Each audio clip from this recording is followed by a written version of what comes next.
Today we're going to be looking at the steps to a revolution. The way that all these revolutions we're going to study are going to follow. Now we're going to start with the very basics. What's going on in society? People are going, these revolutions come fundamentally from an idea.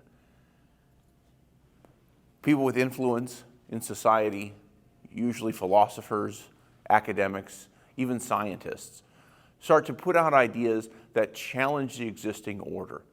Those ideas touch a nerve with people.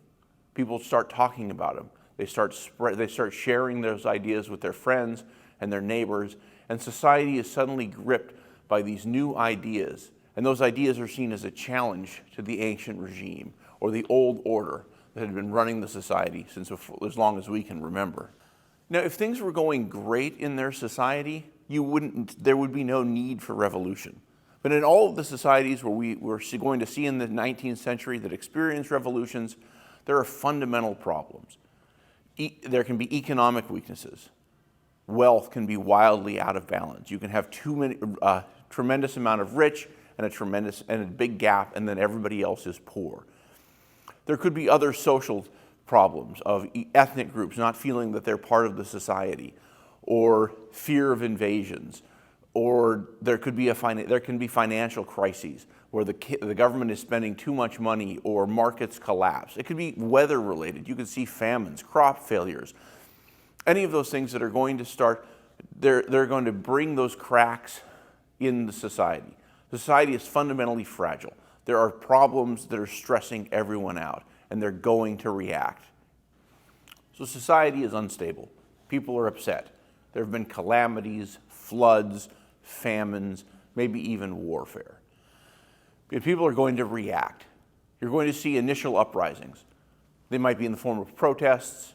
It could be in the form of soldiers revolting or committing mutiny. It can take all kinds of forms. But what's going to happen is the people are going to be upset. They're going to be out in the streets, public about it, and the government is going to then try to do something about it. They're not going to sit around and just let themselves fail. They're going to make moderate reforms to try to preserve their power as much as they can. But these reforms will not be enough. As the revolution continues, what initially satisfied people as far as the reforms the government was taking are going to be seen by a new group as not going far enough. They're going to want more change. They're going to want to push society further and further. They're not happy with a limited government. They want to make even more changes, and things are going to start to get out of hand. The radicals have taken over. But eventually, the radicals are going to go too far. They're going to demand too many changes in society, and the public is going to start to reject them. The radicals are now going to be seen not as the solution to the problems of the country, but the enemy. And you're going to have a revolution against the revolution, or what we like to call the counter-revolution. And this counter-revolution will seek to try to take the revolution back, maybe all the way back to the time before the revolution even happened, or maybe just back to the early days when things were more calm and people were making small changes to their societies. But we can't go back. There's been too much change.